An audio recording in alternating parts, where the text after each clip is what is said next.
بس بھی برف سے ڈھک چکی تھی، کنڈکٹر صاف کر رہا تھا، وہ چپ چاپ بس میں بیٹھ گئی۔ بس سٹارٹ نہیں ہو رہی تھی، انجن ٹھنڈا ہو چکا تھا۔ ایک مقامی آدمی نے پیشکش کی کہ 500 روپے دو تو سٹارٹ کر دیتا ہوں۔ 15-20 منٹ بعد اس نے گاڑی سٹارٹ کر دی۔ سفر شروع ہوا۔ آگے آگے طلبہ کی گاڑی تھی، اس کے پیچھے طالبات کی۔ برف سے ڈھکے پہاڑ اور درخت بہت اچھے لگ رہے تھے، بس آہستہ آہستہ چل رہی تھی۔ ہنا ویسے تم نے اچھا فیصلہ کیا کاشف سے شادی نہ کرنے کا۔ ہنا چونک اٹھی۔ شادی کر کے تمہیں وہ عزت کبھی نہ ملتی، لیکن اب شادی تو کرنی ہی ہے، کسی اور سے کر لو۔ کوئی اور پسند ہے تمہیں؟ شاہین کیسی باتیں کر رہی ہو؟ میری زندگی تمہارے سامنے ہے، کاشف کے سوا اور کوئی نہیں ہے میری زندگی میں۔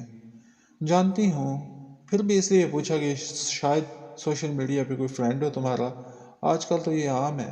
وہ سرسری انداز میں پوچھ رہی تھی۔ نہیں، میرا کوئی فرینڈ نہیں ہے، جو کچھ تھا وہ کاشف ہی ہے اور کاشف ہی رہے گا، وہ قطعی انداز میں بولی۔ تو شاہین چپ ہو گئی۔ ویسے تم ایسے کیوں کہہ رہی ہو؟ تم تو مجھے سمجھا رہی تھی کہ مجھے ایسے نہیں کرنا چاہیے، اور تم یہ بات جانتی ہو کہ میں انٹرنیٹ پہ ریسرچ ورک کے علاوہ اور کچھ نہیں کرتی۔ بس تمہاری جگہ خود کو رکھ کے سوچا تو لگا کہ یہی جو تم کر رہی ہو وہی ٹھیک ہے۔ بات کر کے وہ چپ ہو گئی۔ ہنا باہر دیکھنے لگی، لگتا تھا جیسے سڑک پیچھے کو بھاگ رہی ہے۔ سڑک کے کنارے کئی دکاندار اس برف باری میں بھی چھتریاں لے کے کھڑے تھے۔ سفر جاری تھا۔ کچھ دیر بعد برف باری تیز ہو گئی، کھڑکی سے یخ ہوائیں اندر آنے لگی تو زیادہ تر نے کھڑکیاں بند کر دیں۔ کچھ منچلی لڑکیاں خود کو بہادر ثابت کرنے کی کوشش میں کھڑکیاں کھولے بیٹھے تھیں۔ بس اچانک رک گئی۔ کیا ہوا بس؟ کیوں رک گئی؟ سبھی لڑکیاں ایک دوسرے سے پوچھنے لگیں۔ کچھ دیر رکنا پڑے گا، برف باری تیز ہو گئی، ادھر چائے کھانا ہے، یہاں کی چائے بڑی مزیدار ہوتی ہے۔ لگتا ہے چائے پینے کا موڈ ہے لڑکوں کا، ان کی بس بھی رک گئی ہے، کنڈکٹر نے بتایا۔ کئی اور گاڑیاں بھی رکی ہوئی تھیں، وہ سب بس سے باہر نکل آئے۔ چائے خانہ کافی بڑا تھا، اندر کرسیاں اور میز لگے ہوئے تھے۔ ان کی نظر دروازے پہ پڑی۔ کاشف اندر داخل ہو رہا تھا، اسے دیکھ کے وہ وہیں رک گیا۔ ہنا تھک تو نہیں گئی؟ شاہین کی بات پہ وہ اس کی طرف متوجہ ہو گئی۔ نہیں خیر، میں اتنی نازک بھی نہیں ہوں۔ دوبارہ دیکھا تو وہ وہاں پہ نہیں تھا، وہ ایک ٹیبل پہ بیٹھ گئی۔ کچھ دیر بعد ایک لڑکا اندر داخل ہوا، اس کے ہاتھ میں ٹرے تھی جس میں چائے کے کپ تھے۔ 14-15 سال کا نو میں لڑکا تھا، باری باری سب کے ٹیبل پہ چائے رکھ کے کپ رکھ رہا تھا۔ اتنی چھوٹی عمر میں اسے کام کرتے دیکھ کے ہنا کو اس پہ بہت ترس آیا۔ تم پڑھتے نہیں ہو؟ جب وہ ان کی میز پہ چائے رکھنے آیا تو وہ پوچھ بیٹھی۔ نہیں، ابو فوت ہو گئے تو امی نے اسکول سے ہٹا لیا۔ کوئی بڑا بہن بھائی نہیں ہے تمہارا؟ سب سے بڑا میں ہی ہوں، وہ ہولے سے بولا۔ اچھا، کتنے بہن بھائی ہو؟ 2 چھوٹی بہنیں ہیں۔ کتنے پیسے ملتے ہیں تمہیں یہاں کام کر کے؟ استاد روز کے 100 روپے دیتا ہے۔ اتنے میں گزارا کیسے ہوتا ہوگا؟ ہنا فکر مندی سے بولی۔ پتہ نہیں، امی کو دے دیتا ہوں پیسے، وہ معصومیت بھرے لہجے میں بولا۔ ہنا کا دل اداس ہو گیا۔ زندگی انسان کو کتنا مجبور کر دیتی ہے، اچانک سب کچھ بدل جاتا ہے۔ اس نے پرس سے ہزار کے 5 نوٹ نکالے اور اس کی پھٹی ہوئی پرانی جیکٹ کی جیب میں ڈال دیے۔ یہ پیسے اپنی امی کو دے دینا اور ان کو کہنا کہ تمہیں پڑھائیں بھی، یہاں سے فارغ ہو کے کسی سے ٹیوشن ہی پڑھ لیا کرو۔ بچے نے جیب سے نوٹ نکالے اور واپس پکڑا دیے۔ نہیں، رہنے دیں آپ، امی نے منع کیا ہے کہ کسی سے کوئی چیز نہ لینا۔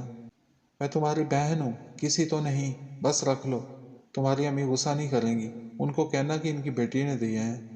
اس نے نوٹ پھر اس کی جیب میں ڈال دیے۔ اچھا ٹھیک ہے، کہہ دوں گا، وہ آگے بڑھ گیا۔ اتنی سخت سردی میں گرم گرم بھاپ نکلتی چائے کا بہت مزہ آ رہا تھا۔ ہنا حال میں کھڑی دیکھ رہی تھی، لیکن کاشف کہیں نہیں تھا۔ کہاں گیا ہوگا وہ؟ کپ ہاتھ میں تھامے وہ اٹھ کھڑی ہوئی۔ کیا ہوا ہنا؟ شاہین پوچھنے لگی۔ کچھ نہیں، میں ابھی آتی ہوں۔ وہ دروازے میں سے گزرتی ہوئی دروازے پہ آ گئی۔ دروازے کے آگے بڑا سا برآمدہ تھا، کچھ لوگ وہاں کھڑے ہاتھ میں چائے کا کپ تھامے برف باری کا نظارہ کر رہے تھے۔ اس کی نظریں کاشف کو تلاش کر رہی تھیں، لیکن وہ کہیں نہیں تھا۔ وہ مایوس ہو کے پلٹنے لگی کہ اس کی نظر سڑک کے پار پڑی۔ کاشف ایک درخت کی اوٹ میں کھڑا کچھ کر رہا تھا۔ وہ کیا کر رہا تھا وہ نہ جان سکی، فاصلہ کافی تھا، وہ اپنے کام میں ماہر تھا۔ آسمان سے برستی ہوئی برف ہر چیز کو سفید کر رہی تھی۔ کاشف کی جیکٹ بھی برف سے سفید ہو چکی تھی اور وہ بھی ماحول کا حصہ لگ رہا تھا۔ گاڑیاں اس چائے خانہ کے پاس آ کے رک رہی تھیں۔ برآمدے میں ایک سائڈ پہ بڑی بڑی کیتلیوں میں چائے بن رہی تھی، ڈیک پہ سرائکی گانے چل رہے تھے، آواز آہستہ تھی۔ استاد ذرا آواز تو تیز کر دو، کسی نے کہا تو چائے خانہ کے مالک نے آواز تیز کر دی۔ ہینا کی توجہ کاشف کی جانب تھی، سرائکی گانوں میں اس کی دلچسپی ذرا برابر بھی نہیں تھی۔ گانا شروع ہوا تو وہ چونک گئی۔ دھن اور شاعری کا حسین امتزاج تھا، وہ گانے میں کھو گئی۔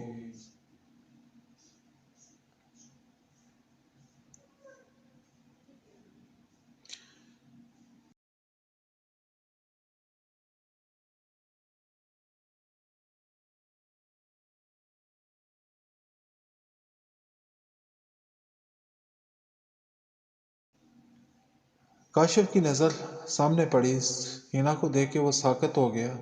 ہینا بھی گانے میں کھوئی کاشف کو دیکھ رہی تھی۔ سرائکی گانے اس سے پہلے ہینا نے کبھی نہیں سنے تھے، سمجھ نہیں آ رہی تھی اس کی۔ اس کے پاس کھڑی ایک لڑکی گانے پہ سر دھن رہی تھی۔ ایکسکیوز می، ہینا نے لڑکی کو اپنی جانب متوجہ کیا۔ جی فرمائیے، وہ ہینا کو سوالیہ نظروں سے دیکھتی ہوئی بولی۔ کیا آپ کو گانے کی سمجھ آ رہی ہے؟ جی، مجھے سرائکی زبان آتی ہے، میں ان علاقوں کی رہنے والی ہوں۔ گانا بہت اچھا لگ رہا ہے لیکن مجھے سرائکی کی سمجھ نہیں آتی، اس لیے معلوم نہیں کہ گانے میں کیا کہہ رہے ہیں۔ اوہ، تو پھر تو آپ گانے سے لطف اندوز نہیں ہو سکی۔ یہ میرا پسندیدہ گانا ہے، جب بھی جہاں بھی کہیں بھی لگے میں پورا سنتی ہوں۔ چلیں، میں آپ کو ساتھ ساتھ اس کا مطلب بتاتی رہتی ہوں تاکہ آپ کو اچھی طرح سے سن سکیں۔ اس کا مطلب ہے میں اپنے محبوب کو منا کے رہوں گی، چاہے مجھے جان کی بازی لگانی پڑے۔ یہ خطرہ میں مول لوں گی، چاہے جان کی بازی لگانی پڑے۔ جوش میں آ کے وہاں کھڑے لوگوں میں ایک تال پہ رقص کرنے لگا۔ سب اسے دیکھ کے محظوظ ہو رہے تھے۔ وہ جوش و خروش میں الٹے سیدھے سٹیپ لے رہا تھا۔ اس کے بنا زندگی نہیں گزرتی، سارے جتن کر کے دیکھ لیے ہیں۔ یہ مسئلہ ختم کرنا ہے، یعنی اسے حاصل کرنا ہے، چاہے جان کی بازی لگانی پڑے۔ اس لڑکی کے علاوہ کئی اور لوگ بھی تھے جو جھوم رہے تھے۔ اتنا خوبصورت منظر ہنا نے اس سے پہلے کبھی نہیں دیکھا تھا۔ دل اداس ہو گیا۔ سب ٹھیک چل رہا تھا، پھر یہ کیا ہو گیا؟ طوفان آیا اور سب کچھ تہس نہس ہو گیا۔ اب بھی کچھ نہیں بگڑا۔ پیار مل سکتا ہے، اسے تو تم نے خود ٹھکرا رہی ہو۔ باقی سب بھول جاؤ، تمہارا پیار تمہارے سامنے ہے، دل دلائل دے رہا تھا۔ ساجن کے بنا زندگی زندگی نہیں ہے، اس کے بنا پریشان رہنا کیوں رہوں؟ آج مقدر آزمانا ہے، چاہے مجھے اپنی جان بھی داؤ پہ لگانی پڑے۔ برف باری میں دو چاہنے والے ایک دوسرے کو دیکھ رہے تھے۔ رقص کرنے والے کا ساتھ دینے کے لیے دو اور شخص بھی رقص کرنے لگے۔ وہ سرائکی تھے اور رقص میں انہیں کمال مہارت حاصل تھی، کمال کا رقص کر رہے تھے۔ لوگ کھل کے انہیں داد دے رہے تھے۔ بہت خوبصورت سما بن گیا تھا۔ گزرنے والے گاڑیاں روک کے انہیں دیکھنے لگے، کچھ موبائل نکال کے رقص کرنے والوں کی ویڈیو بنانے میں مصروف ہو گئے۔ سرائکی گانے اس سے پہلے ہنا نے نہیں سنے تھے، وہ کھو گئی۔ اب ہاتھ پہ ہاتھ رکھ کے بیٹھے نہیں رہنا، اسے اپنی ضد بنا کے ضد سے پیچھے نہیں ہٹنا۔ کچھ ایسا کر دکھانا ہے کہ وہ میری ہو جائے، چاہے اس کے لیے جان کی بازی ہی کیوں نہ لگ جائے۔ گانا ختم ہو گیا۔ وہ دونوں ایک دوسرے کو دیکھے جا رہے تھے۔ خاموشی تھی، برف گرنے کی آواز آ رہی تھی۔ کاشف برف کا ہی حصہ لگ رہا تھا، اس کے سارے کپڑے برف سے بھر چکے تھے، آنکھیں حدت برسا رہی تھیں۔ سردی کا احساس مٹ چکا تھا، اتنی دور سے بھی پیار کی کشش اسے خود سے بے خود کر رہی تھی۔ گانا کسی کی فرمائش پہ دوبارہ لگا دیا گیا۔